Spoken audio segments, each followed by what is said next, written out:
नमस्कार, आप देख रहे हैं आपका पसंदीदा शो सत्ता का महासंग्राम। मैं हूं आपके साथ निम्न सिन्हा। आज शुरुआत करेंगे झारखंड की खबरों से, क्योंकि आज झारखंड के पहले चरण के चुनाव प्रचार का आखिरी दिन भी खत्म हो चुका है और कल यानी कि 13 नवंबर को पहले चरण का मतदान होना है। ऐसे में वहां क्या तैयारी है उसके बारे में आपको बताते हैं। 15 जिलों के 43 सीटों पर मतदान होना है और पहले चरण में 683 प्रत्याशी अपनी किस्मत आजमा रहे हैं। यही नहीं, आपको यह भी बता दें कि झारखंड विधानसभा चुनाव के पहले चरण के लिए व्यापक तैयारियां कर ली गई हैं और मतदान करने के लिए पोलिंग टीमों को उनके संबंधित क्षेत्रों में भेजा जा रहा है। वहीं 225 संवेदनशील बूथों में से 194 बूथों पर पोलिंग टीम सोमवार को ही भारतीय वायुसेना के हेलीकॉप्टरों के जरिए पहुंच चुकी है।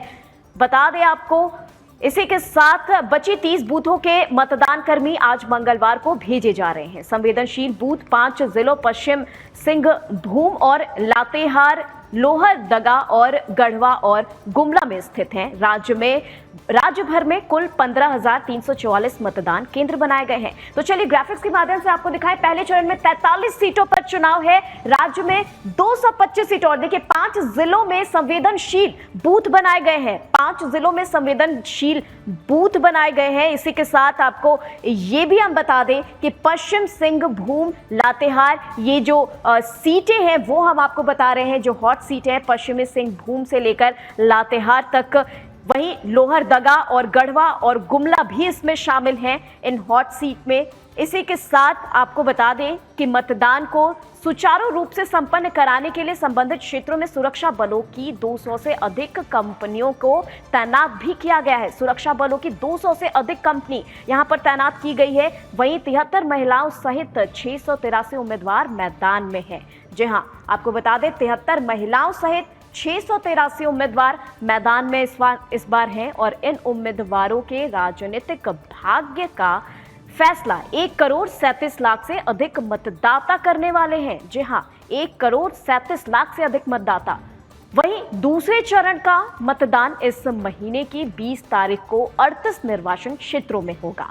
बता दें मतों की गिनती 23 नवंबर को होगी।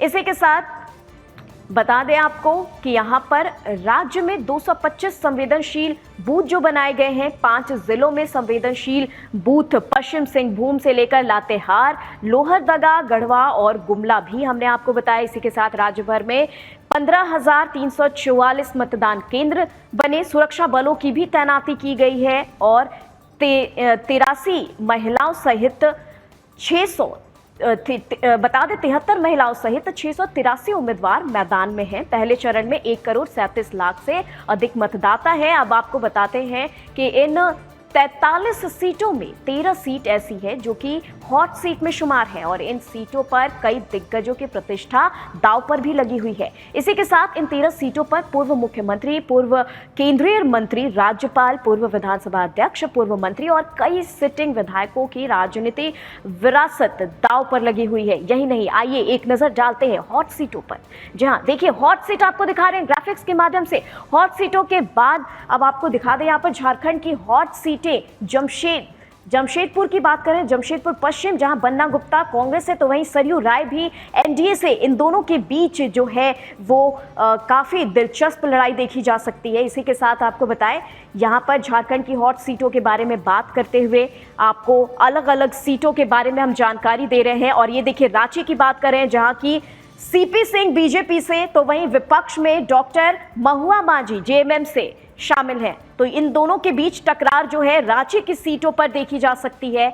और अब आपको लिए चलते हैं झारखंड की चाईबासा सीट पर। जी हां, जहां आप देख सकते हैं दीपक बिरुआ जेएमएम से हैं तो गीता बलमुचू को बीजेपी से उतारा गया है। इन दोनों को टिकट मिली है और इन दोनों के बीच जो दिलचस्प लड़ाई है वो चाईबासा से देखी जाएगी। अब लोहरदगा की बात करें तो यहां भी doctor Rameshwar Oraon JMM party से इन्हें टिकट दी गई है। तो विपक्ष में नीरू शांति भगत एनडीए से खड़ी हो रही हैं। जी हाँ, इन दोनों के बीच भी तकरार जो है काफी दिलचस्प देखा जा सकता है। लोहरदगा की ये हम बात कर रहे हैं।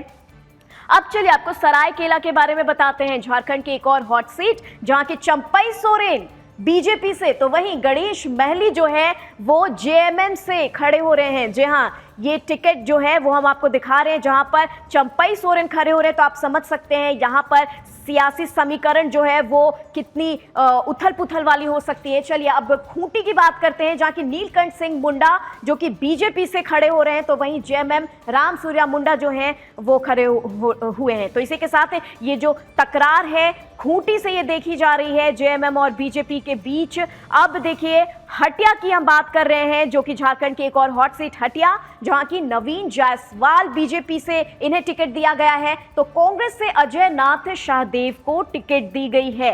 तो ये आपको बता रहे हैं झारखंड की हॉट सीट पर कौन कौन से उम्मीदवार किनके बीच टकरार। ये देखिए गढ़वा से मिथिलेश ठाकुर जेएमएम से टिकट मिला है, और इसी के साथ आप देखिए बड़का गांव की बात कर रहे हैं, अंबा प्रसाद कांग्रेस से, तो रोशन लाल चौधरी बीजेपी से, इनके बीच भी तकरार देखी जा रही है। अब देखिए भवनाथपुर से बता रहे हैं, जहां की भानु प्रताप से लेकर के यहां पर जो हॉट सीट है, हॉट सीटों के बाद अब अगर हम झारखंड के राजनीतिक समीकरण समझने की कोशिश करें, तो आपको बता दें यहां ये कह सकते हैं कि राजनीति में किसी भी हर दल या फिर गठबंधन को सत्ता तक पहुंचाने में आदिवासी सुरक्षित सीटें अहम भूमिका निभा रही हैं। जी हां, वहीं अन्य सीटों पर भी इनका प्रभाव माना जाता है। इस बार के चुनाव में भी एसटी के लिए आरक्षित 28 सीटों में जो भी पार्टी ज्यादा सीटें जीतेंगी उसके लिए सत्ता की राह आसान हो जाएगी।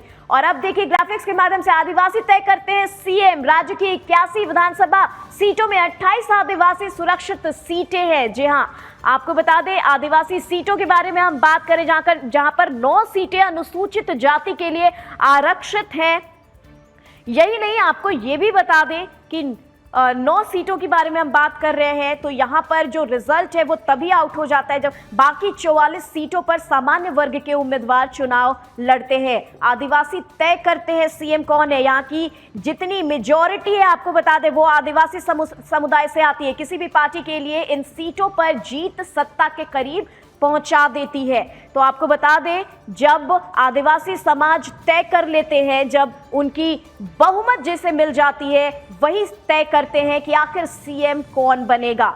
तो आपको बता दें यहाँ पर आदिवासी समाज को लेकर एक बड़ा ही महत्व है। लेकिन देखने वाली बात यह भी है कि चंपई सोरेन जो कि आदिवासी समाज के एक हीरो के रूप में उन्हें जाना जाता है, लेकिन अब उनका पार्टी बदलने पर जेएमएम से उनका जो रुख बीजेपी की तरफ हुआ है, तो ये झारखंड की पूरी चुनावी समीकरण को किस तरीके से बदलेगा ये भी देखने वाली बात हो सकती है। जहां आज हम आपको बता दें कि 2019 के विधानसभा चुनाव की बात करें तो उस समय आदिवासियों के लिए आरक्षित सीटों पर झामुमो ने अच्छा प्रदर्शन किया था, जबकि बीजेपी उन सीटों पर पिछड़ गई थी। लेकिन इस बार तस्वीरें बदल भी सकती हैं। बता दें आपको कि अब भी 28 सुरक्षित सीटों में 19 एसटी सीटों पर जेएमएम का कब्जा है, तो वहीं इंडिया के पास इस कोटे की कुल 26 सीटें हैं। केवल 2 सीटें बीजेपी के खाते में हैं।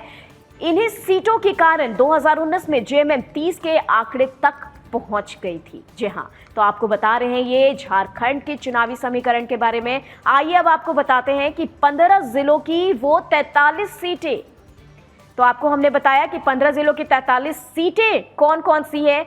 वहीं झारखंड के झरिया धनबाद में दूसरे चरण के चुनावी सभा को अमित शाह ने संबोधित किया और इस दौरान सीएम हेमंत सोरेन पर जमकर निशाना भी साधा और कहा कि हेमंत सोरेन ने झारखंड में घुसपैठियों के स्वागत के लिए लाल कालीन बिछाया। ये घुसपैठिए राज्य में युवाओं की नौकरियों, भोजन छीन रहे हैं। ये घुसपैठिए हमारी आदिवासी बहनों से शादी करके उनकी जमीन भी हड़प लेते हैं।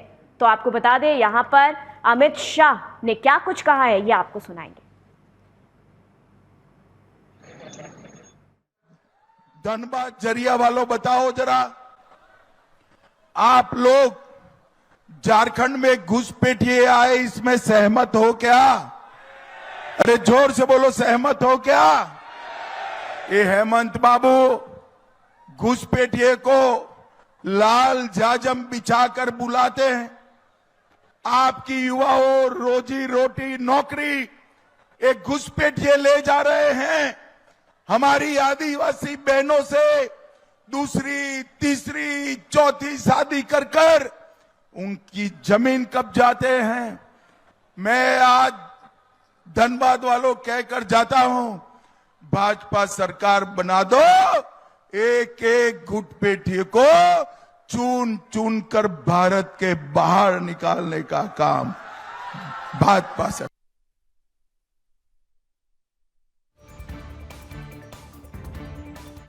तो चलिए आपको बता रहे हैं कि किस तरीके से झारखंड का जो चुनावी समीकरण है किस तरीके से बदलता नजर आ रहा है। आपको बता दें, आदिवासी समाज की बहनें जो हैं वो शादी करके उनकी जमीन हड़प ली जाती है घुसपैठियों के द्वारा। यही नहीं, उनके भोजन छीन लिए जाते हैं, नौकरियां छीन ली जाती है। घुसपैठियों के राज्य में होने से ये तमाम जो चुनौती है वो सामने आ रही है। बता दें आपको, इसी के साथ इस दौरान हेमंत सोरेन पर जमकर निशाना भी साधा गया और कहा कि हेमंत सोरेन ने झारखंड में घुसपैठियों के स्वागत के लिए लाल कालीन बिछाया है। जी हाँ, ये झारखंड के बारे में हम आपको बता रहे हैं। और चलिए, झारखंड चुनाव से लेकर अब आपको बता दें, हमारे साथ झारखंड से ब्यूरो चीफ भी जुड़ चुके हैं, मुकेश खत्री इस वक्त हमारे साथ हैं। मुकेश खत्री जी, जानना चाहेंगे यहाँ पर चुनावी समीकरण जो है वो बदलती नजर आ रही है, क्योंकि कहीं ना कहीं पिछले बार जो आदिवासी समाज है जिन्होंने चंपई सोरेन का समर्थन किया और वोट बैंक जो है वो कहीं ना कहीं जेएमएम के खाते में आई,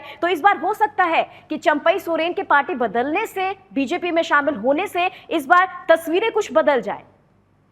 बिल्कुल बिल्कुल, आप बिल्कुल सही कह रहे हैं। जिस तरह से आप ध्यान देंगे कि 2019 का चुनाव जो संपन्न हुआ था, 2019 में इन 13 में बीजेपी के पास एक भी सीटें नहीं थी और कहीं ना कहीं इसी वजह था कि बीजेपी ने एक रणनीति के तहत जो चंपई जो जेएमएम से नाराज चल रहे थे उनको अपने साथ ले लिया है। और जिस तरह से चंपई सोरेन को कहा जाता है कि वो कोल्हान के टाइगर हैं, तो ये निश्चित रूप से ये देखा जा सकता है कि जिस तरह से उनका जो गढ़ माना जाता है कोल्हान, वहां पर बीजेपी को 3-4 सीटों की फायदे जो है वो मिलते नजर आ सकते हैं। मैं सबसे बड़ी बात बता दूं, इस कोल्हान क्षेत्र में ऐसे ऐसे लोग खड़े हैं इनकी प्रतिष्ठा जो है वो बिल्कुल दांव में खड़ी है, जिसमें सबसे महत्वपूर्ण है जो पूर्व केंद्रीय मंत्री अर्जुन मुंडा, उनकी पत्नी जो है उस क्षेत्र से खड़ी है। रघुवर दास जो राज्यपाल हैं उड़ीसा के, उनकी बहू उस क्षेत्र से खड़ी है कोल्हान से। इसके अलावा चंपई सोरेन खड़े हैं, उनका बेटा खड़ा है। तो और इसके बाद गीता कोड़ा जो पूर्व में मंत्री रह चुकी है कांग्रेस की सरकार में, वो वहां से खड़ी है, जो बीजेपी में भी आई हुई है। तो कह सकते हैं कि बीजेपी कोल्हान में अब इस बार जो है पिछले बार की अपेक्षा बहुत अच्छा करने वाली है और इसको लेकर बीजेपी की तैयारी जो है पूरी अंतिम चरण पे है। कल मतदान होना है, इस मतदान को लेकर कहें तो पहले चरण में जो है उसमें शहरी क्षेत्र भी काफी अधिक है। 17 जो है वो जनरल सीटें हैं, 20 जो है एससी है, 6 जो है एसटी सीटें हैं। इन सभी को साधने के लिए बीजेपी ने अपनी पूरी तैयारी कर ली है और ये कहा भी जा रहा है कि जो पहले चरण में इन 43 में से जो सबसे ज्यादा सीटें लाएगा उस सरकार उसी की बनेगी, क्योंकि जो दूसरे चरण का जो चुनाव होना है उसमें अधिकांश जो है वो आदिवासी बहुल क्षेत्र जैसे संथाल जैसा क्षेत्र में होना है। तो ऐसे में इसको माना जा रहा है कि पहले चरण में बीजेपी जितना लीड ले सके ऐसी ही तैयारी चल रही है। लगातार आज भी कैंपेन बीजेपी के द्वारा लगातार चलाया जा रहा है। तो ऐसा माना जा रहा है कि जो चुनाव होने, इस चुनाव में जो 1,37,000 वोटर जो हैं वो अपना कल मतदान करेंगे और अधिक से अधिक मतदान करें, इसलिए ईसीआई ने भी अपना एक कैंपेन चला रखा है। अधिक से अधिक मतदान करें। मुकेश जी, यहाँ पे एक सवाल ये भी उठ रहा है कि बीजेपी लगातार घुसपैठ के मुद्दे भी उठा रही है, तो उससे बीजेपी को किस तरीके से लाभ हो सकता है? देखिए, घुसपैठ मामला सीधा आदिवासियों से जुड़ा हुआ मामला है। आप इसको किसी भी तरह से देखें तो अगर बाहरी लोग अगर झारखंड में आते हैं तो वो हक किसका मारेंगे? वो हक मारेंगे आदिवासी का, मूलवासी का। और कहीं ना कहीं ये मामला जो है वो जनता से सीधा जुड़ा हुआ मामला है और बीजेपी इसी को लेकर वो पूरे चुनाव में आपको कैंपेन करते हुए नजर आ रही है। उनका यह मानना है कि अगर बाहरी लोग यहाँ आते हैं तो वो यहाँ के आदिवासी जो भोली भाली बच्ची हैं उनसे शादी करते हैं, उनकी जमीन को वो हड़प लेते हैं, उनको आगे करके वो चुनाव लड़ते हैं। तो कहीं ना कहीं वो अपना वर्चस्व बनाते हैं और आदिवासी जो है जिनके लिए ये झारखंड अलग राज्य हुआ था वो और नीचे जा रहा है। तो इसी चीज को टारगेट करा के बीजेपी जो है इसको जनता के बीच जा रही है। देखने वाली बात होगी कि जो बात की गई है, जैसे मैनिफेस्टो जारी की गई है जेएमएम की ओर से, तो जेएमएम ने कहा है कि वो 1932 का खतियान लागू करेगी और सरना धर्म कोड लागू करेगी। लेकिन घुसपैठ मामले में जेएमएम चाहे कांग्रेस ने कुछ भी नहीं कहते हुए चुप्पी साध ली है। और वहीं बीजेपी की बात करें तो बीजेपी ने कहा है कि वो राज्य में यूसीसी भी लागू करेगी, जिससे जो आदिवासी हैं उनको इससे बाहर रखा जाएगा। ताकि उनको उसकी अस्मिता में कोई नुकसान ना हो और जो बाहरी लोग आ रहे हैं उनकी हम पहचान कर सके। तो कहीं ना कहीं जो बीजेपी है वो सीधा आदिवासियों को ये समझाने में कितना सफल हो पाती है, ये देखने वाली बात होगी कि जो घुसपैठ है वो होने से आदिवासी को ही नुकसान होना है। अब ये जो सब कुछ है वो जनता जनार्दन के पास है। आज का समय अब समाप्त हुआ है। सत्ता का महासंग्राम देख रहे हैं आप, और अब हम बात करेंगे वायनाड सीट की।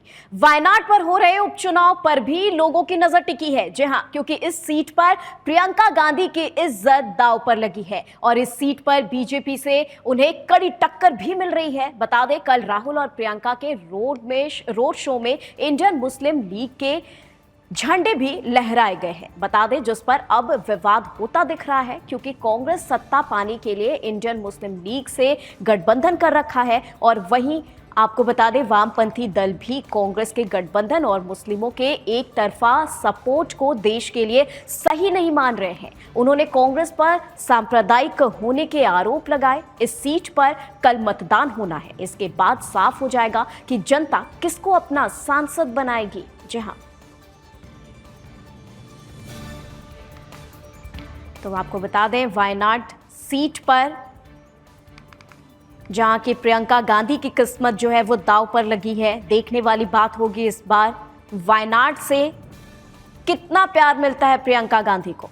पर अब बात करेंगे महाराष्ट्र की। जी हां, आपको बता दें महाराष्ट्र जहां की 20 नवंबर को मतदान होना है, ऐसे में सियासी पारा अपने चरम पर है और नेता लोग रैली पर रैली करने में व्यस्त हैं। वहीं आपको बता दें सीएम योगी आदित्यनाथ और पीएम मोदी ने भी महाराष्ट्र के अचलपुर से लेकर सोलापुर में चुनावी रैली को संबोधित किया है और कांग्रेस अध्यक्ष मल्लिकार्जुन खड़गे पर निशाना साधते हुए कांग्रेस अध्यक्ष मल्लिकार्जुन खड़गे के बयान पर पलटवार किया और कहा कि एक योगी के लिए देश सबसे पहले है, मेरे नेता मोदी जी के लिए देश पहले है, लेकिन आपके लिए कांग्रेस का तुष्टीकरण सर्वोपरि है। सीएम योगी ने खड़गे के घर जलाने वाले बयान के बारे में भी बताया और कहा कि खड़गे जी का गांव हैदराबाद के निजाम के अधीन रहने वाला एक गांव था। भारत जब अंग्रेजों के अधीन था, वो कांग्रेस का उस समय का नेतृत्व मुस्लिम लीग के साथ मिलकर मौन बना हुआ था। लेकिन चलिए अब इन सब के बीच सीएम योगी आदित्यनाथ ने क्या कुछ कहा जनसभा में, ये आपको सुनाएंगे।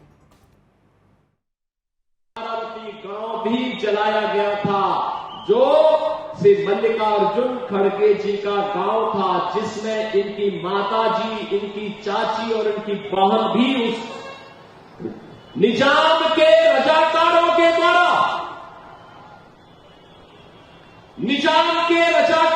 द्वारा उन्हें जलाया गया। खड़गे जी सच्चाई को नहीं बोलना चाहते क्योंकि उन्हें लगता है कि निजाम पे आरोप लगाऊंगा तो मुस्लिम वोट खिसक जाएगा। अब आप सोचो, इतिहास को भी अब कांग्रेस झुठलाने का काम कर रही है, इतिहास को भी छुटलाने का काम कर रही है। जिस निजाम के रजाकारों ने निर्ममता के साथ हिंदुओं का कत्लेआम किया था हैदराबाद के अंदर, हैदराबाद रियासत के अंदर गांव के गांव चलाए गए थे, उस सच्चाई को खड़गे जी आज स्वीकार नहीं करना चाहते। वोट बैंक की खातिर अपने परिवार के बलिदान को भूल गए हैं। इनके लिए सत्ता महत्वपूर्ण है, देश महत्वपूर्ण नहीं। और इसीलिए बहनों और भाइयों में कहता हूं, इन निजाम का दुस्साहस इसलिए हुआ था, ये जूनागढ़ का नवाब इसलिए हैकड़ी दिखा रहा था। लोकसभा चुनाव में आपकी इस लोकसभा क्षेत्र में जो तांडव हो रहा था, इसलिए हो रहा था क्योंकि आप बटे थे। तो चलिए कल यानी कि 13 नवंबर से मतदान शुरू होने वाला है और अब देखने वाली बात होगी कि 23 नवंबर को जो मतगणना का जो परिणाम है वो किसके पक्ष में आएगा, तभी जाकर तस्वीरें साफ हो पाएंगी। फिलहाल के लिए सत्ता का महासंग्राम में बस इतना ही। देश दुनिया की तमाम खबरों के लिए आप देखते रहे सुदर्शन न्यूज। जय हिंद।